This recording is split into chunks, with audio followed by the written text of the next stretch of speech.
In the charged atmosphere at this time around the role of Muslims in America comes what is billed as the first major exhibition in the United States on the Quran. Jeffrey Brown reports.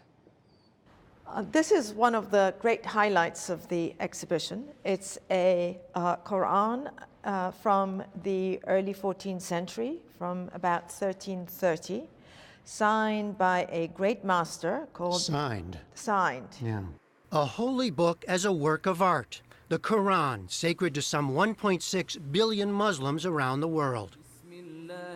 A new exhibition at the Smithsonian Institution's Sackler Gallery in Washington, D.C. presents 68 of the most important and exquisite Qurans ever produced. Dating from the late 7th to early 17th centuries, they come from many parts of the Islamic world and are part of the collection of the Museum of Turkish and Islamic Arts in Istanbul. That's where Sackler chief curator Masumeh Farhad first saw them. I realized that these were true works of art, that every single one of them was astounding in its sort of mastery of the calligraphy, of the styles, and also of the scale of the works. And that is something that, to me, was very important and motivated me in trying to organize this exhibition, because I thought it really shifted my perception of what these works are, and I'm hoping that it will also shift the perception of the visitors who come to the museum to see the exhibition.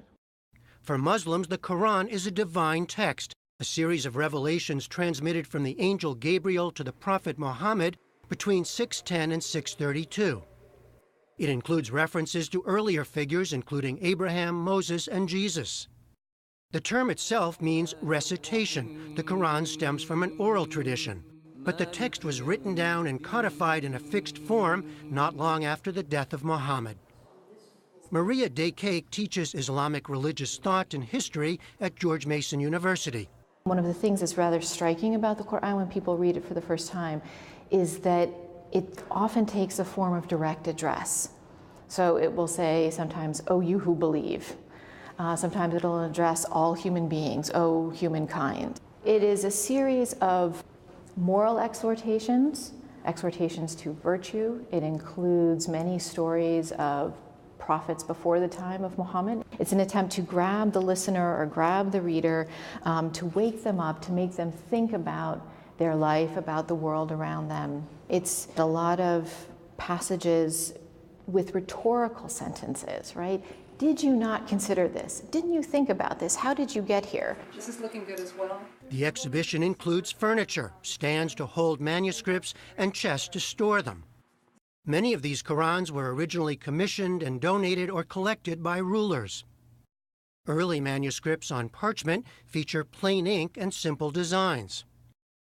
Later artists and calligraphers developed ever more elaborate and ornate script, illumination, and geometric patterns, in light of Islam's prescription against figurative images, to make each manuscript a singular work.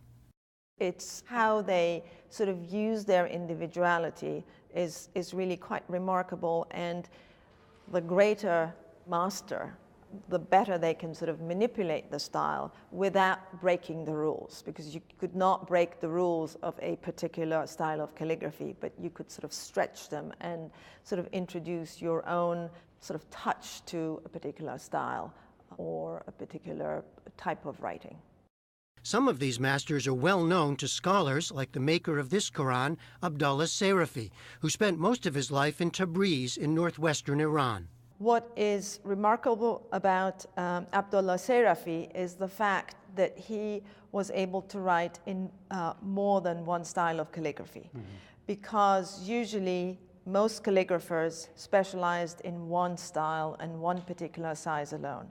It was clearly a Quran that was meant for display. It is so lavish in its use of both illumination in terms of that sort of very rich black ink, the fact that every gold line is outlined in black. I mean, this is a visual feast and is supposed to be viewed and looked at. So it was meant as a display copy. How long would it take to do something like this? Many years. Years for each one? For each one. Even amid a highly contentious and politicized atmosphere today concerning Muslims in America, the curators say this exhibition was long in the works and the timing is coincidental. For her part, Maria Daycake hopes it will shine a different kind of spotlight on Islam and the Quran. You will hear sometimes Islamophobic comments about Islam, and they'll say, well, you know, why would I want to know anything about this text? I see what kinds of things it produces, right? It produces people who behave in these violent ways or something like that. But when you come here, you see the larger reality of what it's produced, right? It produced beauty. It produced scientific inquiry. It inspired literary endeavors. But in a time of Islamophobia, I think what's so valuable about this collection is to see the kind of artistic elements, the beauty that the Quran really brought. The art of the Quran is on exhibition through February. From the Sackler Gallery in Washington, D.C., I'm Jeffrey Brown for the PBS NewsHour.